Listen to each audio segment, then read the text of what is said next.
देश में लोकसभा चुनाव का शंखनाद हो गया। आज से देश में आदर्श आचार संहिता भी प्रभावशील हो गई है। मुख्य चुनाव आयुक्त राजीव कुमार ने जानकारी दी कि देश में आज से चुनाव प्रक्रिया प्रारंभ हो चुकी है।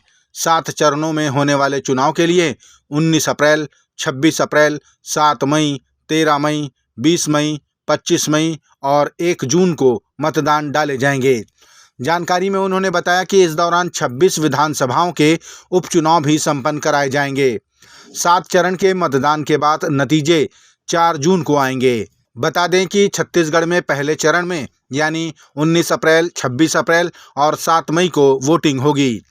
इसमें पहले चरण में सिर्फ बस्तर, दूसरे चरण में राजनांदगांव, कांकेर और महासमुंद और तीसरे चरण में बिलासपुर, जांजगीर चांपा, सरगुजा, रायगढ़, रायपुर, कोरबा और दुर्ग में वोटिंग की जाएगी।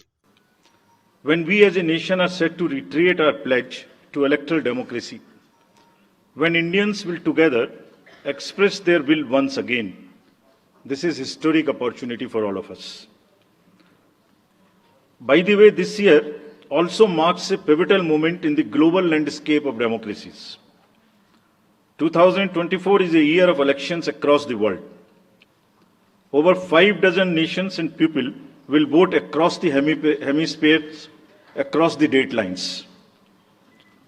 However, India's elections have been like a pole star, both for its quantity and quality, and I'll elaborate it in detail in this conference. दुनिया के सबसे बड़े और सबसे जीवंत लोकतंत्र के रूप में भारत पर सभी का ध्यान केंद्रित रहता है। जहां चुनाव एक त्योहार है जिसमें लोकतंत्र के रंग उभरते हैं और देश के सभी हिस्से उसमें समावेश होते हैं। चुनाव का पर्व, देश का गर्व।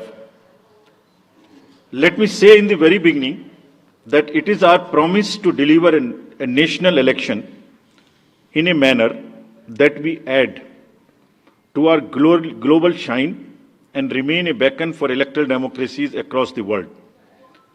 We are committed to give the nation a truly festive democratic environment. Friends, the term of 17th Lok Sabha is due to expire on 16th June 24. The term of legislative assemblies of Andhra Pradesh, Odisha, Arunachal, Sikkim are also due to expire in June 24. Jammu Kashmir assembly में भी चुनाव due हैं।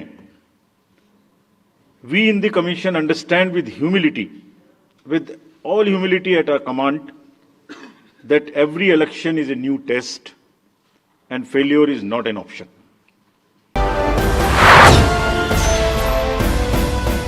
छत्तीसगढ़ के अंबिकापुर जिले में स्थित दरिमा हवाई अड्डे से विमान संचालन की अनुमति मिल गई है।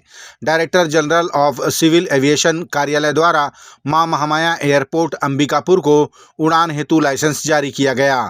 राज्य में अब आरसीएस योजना के अंतर्गत बिलासपुर, जगदलपुर सहित 3 लाइसेंस युक्त एयरपोर्ट हो गए हैं।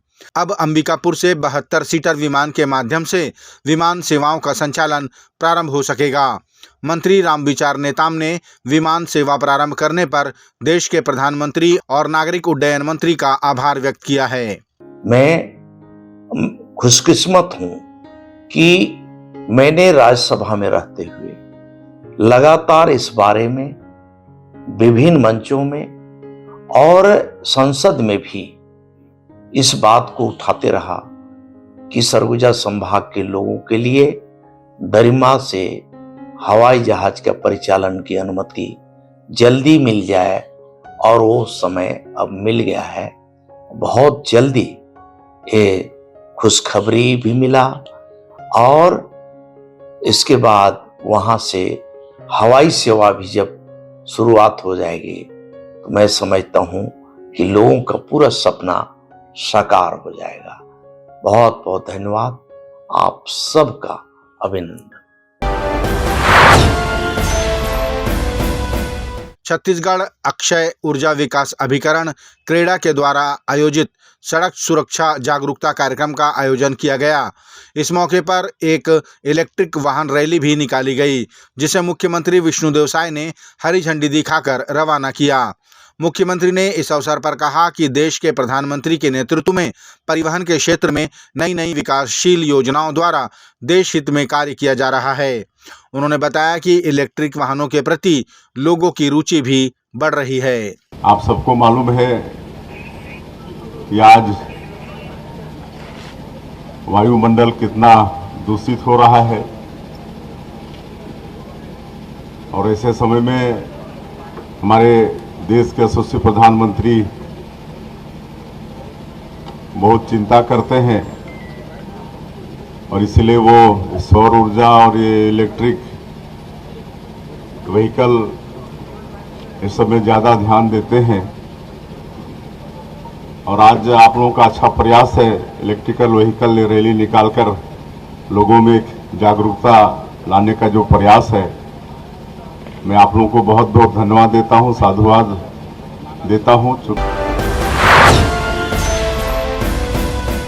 छत्तीसगढ़ की पूर्ववर्ती कांग्रेस की सरकार द्वारा स्वीकृत लगभग 1.5 हजार करोड़ के विकास कार्यों में रुकावट को लेकर कांग्रेस का प्रतिनिधिमंडल कलेक्टर से मिला।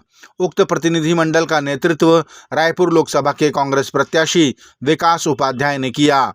उन्होंने रायपुर जिले के कलेक्टर को ज्ञापन के माध्यम से जानकारी दी कि जन सुविधाओं के विकास कार्यों को भारतीय जनता पार्टी की सरकार ने बेवजह रोक दिए हैं। उन्होंने रोक हटाने और बरसात के पूर्व उन कार्यों को पूर्ण कराए जाने की मांग की। विभाग हो, पीडब्ल्यूडी का विभाग हो, बिजली विभाग हो, अनुसूचित जाति जनजाति के अलग अलग विभाग से अलग अलग तरीके से पैसे में मदद ली और सरकार ने दिल खोलकर पैसा दिया। यहाँ तक कि जो विधायक निधि जिसका अधिकार हम विधायकों का होता है, उस समय भी उस पैसे को भी जो हम लोगों ने बांटा, उन पूरे कामों को वर्क ऑर्डर होने के बाद भारतीय जनता पार्टी की सरकार बनने के बाद इन विकास कार्यों को बाधित किया गया, इनको रोक दिया गया और आज तक के उस काम को करने का काम नहीं किया। और कम से कम मैं समझता हूँ 1,500 करोड़ रुपए से भी ज़्यादा के ऐसे काम हैं जो विकास कार्य थे, जिनको रोकने का काम भारतीय जनता पार्टी की सरकार ने किया है, उनके मंत्री, उनके बड़े नेताओं ने किया है। और आज उसी को लेकर हम कलेक्टर साहब को हम लोगों ने ज्ञापन दिया है, जिसमें तमाम हमारे पूर्व विधायक प्रत्याशी, नगर निगम के संबंधित हमारे सब वरिष्ठ नेता जो जनप्रतिनिधि हैं, वो सब यहाँ इकट्ठा होकर आए कि आखिर सरकार आपकी बन गई, वही जनता ने आपको वोट दिया, तो जनता के साथ भेदभाव क्यों? राजधानी रायपुर से लगे धरसींवा विकासखंड के ग्राम नकटी में एक जमीन का मामला सामने आया। ग्रामवासियों ने रायपुर में प्रेस वार्ता लेकर जानकारी दी कि तहसीलदार द्वारा विवादों में फंसी जमीन के जाली दस्तावेज बनाकर तीसरे व्यक्ति को सौंप दिया गया है। ग्रामवासियों ने बताया कि उनके द्वारा इसकी शिकायत कलेक्टर से भी की गई, लेकिन कोई कार्रवाई नहीं हुई, जिसे लेकर ग्रामीणों में आक्रोश है।